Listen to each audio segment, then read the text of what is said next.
हाय दोस्तों, आज की वीडियो है हेलबाउंड सीजन 1। ये एक south Korean supernatural dark fantasy thriller TV series है जिसे यॉन सैंग हू ने लिखा और डायरेक्ट किया है। साथ ही चोई ग्यू सुयोक भी इसमें इन्वॉल्व हैं। ये सीरीज उनकी खुद की वेबटून पर बेस्ड है जिसका भी नाम हेलबाउंड है। इसकी कहानी 2022 के फ्यूचर में सेट है जिसमें सुपरनैचुरल बीइंग्स यानी एंजल्स अचानक से अपीयर होते हैं और लोगों को नर्क भेजकर सजा देते हैं। चलिए आगे बढ़ते हैं। कहानी एक कैफे से शुरू होती है जहां कुछ लोग एक वीडियो देख रहे हैं। ये वीडियो जंग जिनसू ने बनाया है जो द न्यू ट्रुथ का लीडर है। जिनसू कहता है फरिश्ते यानी एंजल्स भगवान के मैसेंजर्स हैं जो पापी लोगों को सजा देने के लिए आते हैं और उन्हें नर्क में भेजते हैं। तभी कैफे में एक आदमी काफी नर्वस दिखता है। वो बार बार टाइम चेक कर रहा है। अचानक 3 बड़े मॉन्स्टर्स कैफे में एंटर करते हैं और उस आदमी का पीछा करते हैं। वो मॉन्स्टर्स उस आदमी को मारकर राख में बदल देते हैं और फिर गायब हो जाते हैं। डिटेक्टिव्स इस केस को इन्वेस्टिगेट करते हैं। डिटेक्टिव क्योंगुन लॉजिकल और सीरियस है। वो नहीं मानता कि ये भगवान का काम है। उसका बॉस उसे द न्यू ट्रुथ के बारे में पता लगाने के लिए कहता है। क्योंगुन काफी उलझन में है और बोलता है कि अच्छा या बुरा जो भी हो, जस्टिस सबको मिलना चाहिए। क्राइम सीन पर क्योंगुन को ज्यादा एविडेंस नहीं मिलते, सिर्फ खून के धब्बे और विटनेसेस का एक रैंडम वीडियो मिलता है। वहीं जिनसू एक इवेंट ऑर्गेनाइज करता है जहां वो पब्लिक को मॉन्स्टर्स के वीडियोस दिखाता है। वो क्लेम करता है कि ये भगवान का साइन है जो हमें नेक बनने के लिए वार्न कर रहा है। जिनसू का कहना है कि अगर हम गुनाह करेंगे तो हम सबका यही अंजाम होगा। डिटेक्टिव क्योंगुन की बेटी हीजुंग भी जिनसू के साथ काम करती है जो क्योंगुन को बेचैन कर देता है। हीजुंग की इन्वॉल्वमेंट और जिनसू का इन्फ्लुएंस दोनों क्योंगुन के लिए डिस्टर्बिंग होता है। एक और शॉकिंग मूवमेंट तब आता है जब एक औरत पाक जुंजा को एक आत्मा बताती है कि उसका अंत 5 दिन बाद होगा और उसका नर्क जाना तय है। द न्यू ट्रुथ ऑर्गेनाइजेशन ये लाइव ब्रॉडकास्ट करना चाहती है। पार्क जुंजा एक सिंगल मॉम है। वो लॉयर मिन हेजिन से मदद मांगती है। वो लॉयर से बताती है कि जंग जिनसू ब्रॉडकास्ट के लिए पैसे देने को रेडी है और वो अपने बच्चों का फ्यूचर सिक्योर करना चाहती है। हेजिन उसे समझाने की कोशिश करती है कि वो जल्दी में कोई फैसला न ले। मिन हेजिन की पर्सनल लाइफ भी दिखाई जाती है जहां वो अपनी चेन स्मोकर माँ के साथ है। दोनों के बीच जहन्नम और मौत के कॉन्सेप्ट पर एक इंटरेस्टिंग डिस्कशन होता है। बाद में डिटेक्टिव क्योंगुन और जंग जिनसू की मीटिंग होती है। जंग जिनसू काफी मिस्टीरियस है और ईश्वर का हुक्म कॉन्फिडेंट तरीके से उसके सामने रखता है। जब पाक जुंजा उससे मिलती है तो वो इनडायरेक्टली ये पॉइंट आउट करता है कि शायद उसकी लाइफ के कुछ डिसीजंस उसके हेल जाने का रीजन बन गए हैं। जुंजा इस बात पर रिएक्ट नहीं करती बल्कि अपने बच्चों का फ्यूचर सिक्योर करने पर फोकस करती है। दूसरी तरफ क्योंगुन की बेटी हीजुन और जंग जिनसू को दिखाया जाता है। जिनसू हीजुंग को उस मर्डरर के पास ले जाता है जिसने उसकी माँ को मारा था। हीजुंग अपना बदला लेती है। उस आदमी को करंट लगाकर भट्टी में गिरा देती है। ये पल उसके लिए काफी इमोशनल और डिस्टर्बिंग होता है। जबकि एरोहेड जो एक एग्रेसिव कल्ट का ग्रुप है, पार्क जुंजा और उसके पास्ट के बारे में अंदाजा लगाते हैं। उसके कैरेक्टर की धज्जियां उड़ा देते हैं। हेजिन जुंजा और उसके बच्चों को एरोहेड के फॉलोअर से बचाने की कोशिश करती है। वो उन्हें सेफ जगह ले जाने की प्लानिंग करती है। डिटेक्टिव क्योंगुन को पता चलता है कि जिस आदमी ने उसकी वाइफ का मर्डर किया था उसे जला दिया गया है। ये बात उसकी जिंदगी को और कॉम्प्लेक्स बना देता है और वो अपनी बेटी से कांटेक्ट करने की कोशिश करता है बट कामयाब नहीं हो पाता। उधर पाक जुंजा के घर के बाहर एक बड़ा क्राउड जमा हो जाता है। वो उसको हेल जाते हुए लाइव देखना चाहते हैं। पुलिस और स्वॉट टीम सिचुएशन को कंट्रोल करने की कोशिश करते हैं लेकिन हालात काफी टेंस हो जाते हैं। काउंटडाउन शुरू होता है और मॉन्स्टर्स आते हैं। पूरा देश ये टीवी पर देख रहा है। तीनों मॉन्स्टर्स पाक जुंजा को पकड़कर मारते हैं और उसे राख में बदलकर गायब हो जाते हैं। ये हादसा पूरे देश के लोगों को हिला देता है और पाक जुंजा के घर के बाहर लोग गॉड से प्रे करते हैं। इसके बाद जंग जिनसू एक इंटरव्यू देता है जिसमें वो कहता है कि ये सब गॉड की मर्जी है। लेकिन क्योंगुन फुटेज में देखता है कि एक आदमी किम चैंग-सिक को खींच रहा है जो जंग जिनसू के इंटरव्यू के बैकग्राउंड के कपड़ों से मैच करता है। मिन हेजिन जो लॉयर है अब सिटी छोड़ना चाहती है लेकिन उसे एक पैकेज मिलता है जिसमें फ्यूचर चर्च का डॉक्यूमेंट है। इससे पता चलता है जंग जिनसू ने 20 साल पहले प्रोफेसी रिसीव की थी। दूसरी तरफ मिन हेजिन का ऑफिस तोड़ दिया जाता है और एरोहेड के फॉलोअर्स उस पर और उसकी मां पर अटैक करते हैं। इस अटैक के बाद उसकी मां हॉस्पिटल में मारी जाती है। डिटेक्टिव क्योंगुन जंग जिनसू के घर जाकर उससे बात करने की कोशिश करता है। फ्लैशबैक में पता चलता है कि जंग जिनसू को 20 साल पहले प्रोफेसी मिली थी कि वो मर जाएगा। तब से वो जवाब ढूंढ रहा है। डिटेक्टिव क्योंगुन जंग जिनसू से एक डील करता है, या तो वो मॉन्स्टर्स के हाथ मारा जाए और दुनिया को सच दिखाए, या चुप रहे और उसके मरने की बात की दुनिया को एंजॉय करे। मॉन्स्टर्स आते हैं और जंग जिनसू को बेरहमी से मार देते हैं। उसकी प्रोफेसी पूरी होती है और डिटेक्टिव क्योंगुन उसकी लाश को छुपा देता है। हमें दिखाया जाता है एंजल्स का अर्थ पर आना अब एक तरह का कल्चर बन गया है। एक म्यूजियम है जहाँ फैमिलीज अपने शाप को रिकॉर्ड करते हैं और लोग अपने गुनाहों से डर रहे हैं। वो सोच रहे हैं कि गॉड की ख्वाहिश है सबको नेक बनाना। जंग जिनसू की मौत के बाद अब पैस्टर किम द न्यू ट्रुथ का लीडर है जो अपने मैसेजेस लोगों तक पहुंचाता है। दुनिया डर और धमकियों में जी रही है।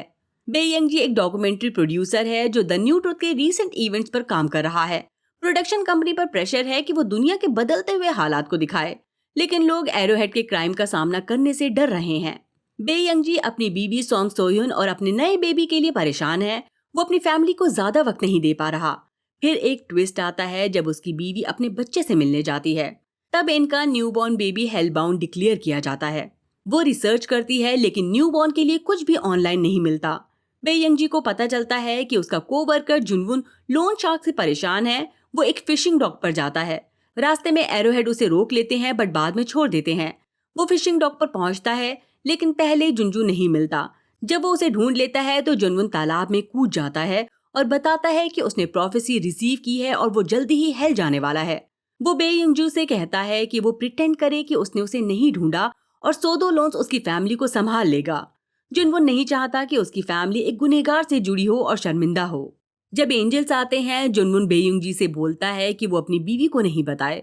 फिर जुनवुन को मार दिया जाता है और रिचुअल कंप्लीट होता है। यंग जी शॉक में है जब वो अपने दोस्त का कंकाल पानी में देखता है। कुछ लोग आते हैं और कंकाल को ले जाते हैं। ह्योंगजुन जो एक सोशियोलॉजी प्रोफेसर है बेयंग जी से कहता है कि उसने जो देखा उसे भूल जाए और फिर बेयंग जी को बेहोश कर दिया जाता है। दूर खड़ी मिन हेजिन उसे देख रही है। बेयंग जी हॉस्पिटल में उठता है और अपनी बीवी को पाता है। सोंग सोह्युन उसे एक वीडियो दिखाती है जिसमें इनके बेबी के लिए प्रोफेसी दी गई है। बीवी सोचती है कि इनका न्यूबॉर्न क्या कर सकता है और वो रोती है कि उसने एक पापी को पैदा किया। यंग जी उसे समझाता है कि उसने कुछ भी गलत नहीं किया और वो वादा करता है कि वो इस बारे में इन्वेस्टिगेट करेगा। इसी दौरान दुनिया बिल्कुल आउट ऑफ कंट्रोल हो गई है। हेलबाउंड होने का कॉन्सेप्ट अब कैपिटलाइज हो गया है। अब कोई नहीं जान पाता कि सच में इविल कौन है। उधर जब ड्यूकन यूजी को अलर्ट किया जाता है कि जुनवुन की कार फिशिंग डॉक के पास मिली है, द न्यू ट्रुथ को लगता है कि जुनवुन अपनी फैमिली से भाग गया है। इसके बाद इन्हें एक नया पापी किम योंग सियोक मिलता है। इसे भी मौत का पैगाम सुनाया गया है। द न्यू ट्रुथ को उसकी डेमोन्स्ट्रेशन का ब्रॉडकास्ट करना है, जबकि यंग जी अपने न्यू बॉर्न बेबी के प्रोफेसी को लेकर अपसेट है और सुडो क्विक लोन के बारे में पता करना चाहता है। डेकन यूजी किम योंग सियोक से मिलता है। वो बताता है कि उसकी मौत का पैगाम कैसे दिया गया और उसकी मौत 6 दिन में होगी। डेकन यूजी को पता चलता है कि किम सिंग योक सुडो लॉन्ड्री सर्विस का इस्तेमाल कर रहा था जो यंग जी को भी अट्रैक्ट करता है।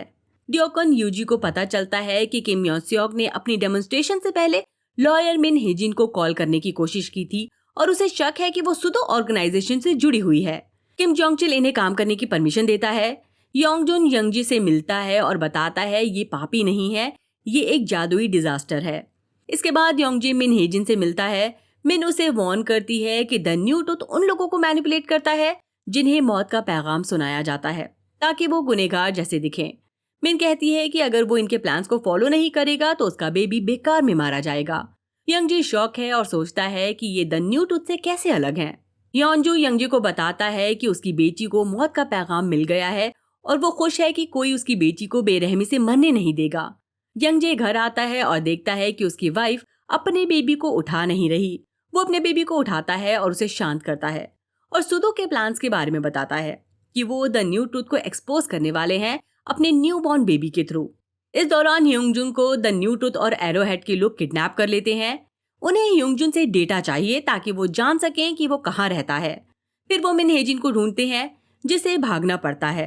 अगले दिन मिन योंगजी से कहती है कि उसे एक डिसीजन लेना होगा, जबकि यंगजी की वाइफ अपने बेबी को द न्यू ट्रुथ के पास ले जा रही है। मिन योंगजी को बताती है कि एरोहेड और द न्यू ट्रुथ मिलकर काम कर रहे हैं। यंगजी अपनी वाइफ को कॉल करता है पर वो जवाब नहीं देती।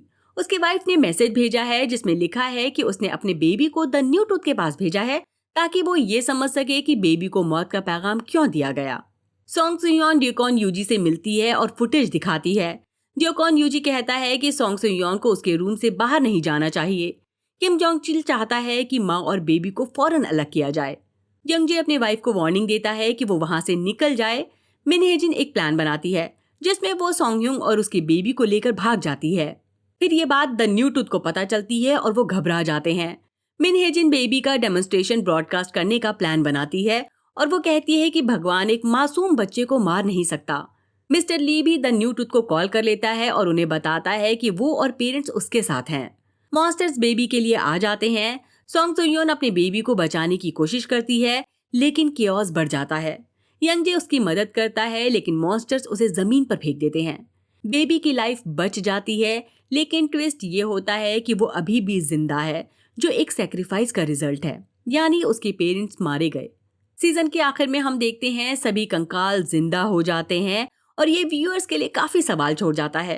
ये कंकाल क्यों रीजनरेट हो रहे हैं और मॉन्स्टर्स किस चीज का हिस्सा हैं? सीजन 2 आ चुका है, मैं उस पर जल्दी ही वीडियो बनाऊंगी ताकि इन सब सवालों के जवाब मिल सके। इसी के साथ ये वीडियो यहीं खत्म होता है। मेरा वीडियो आपको कैसा लगा कमेंट सेक्शन में जरूर बताएं। अगर पसंद आया हो तो लाइक करें, चैनल को सब्सक्राइब करना ना भूलें और साथ ही बेल आइकन भी दबा दें वरना आपको नोटिफिकेशन नहीं मिलेगी। और हाँ, अगर आप फिल्मी स्टोरी बॉक्स को सपोर्ट करना चाहते हैं तो एड्स बिना स्किप किए देखें। बाय, अपना ख्याल रखिए।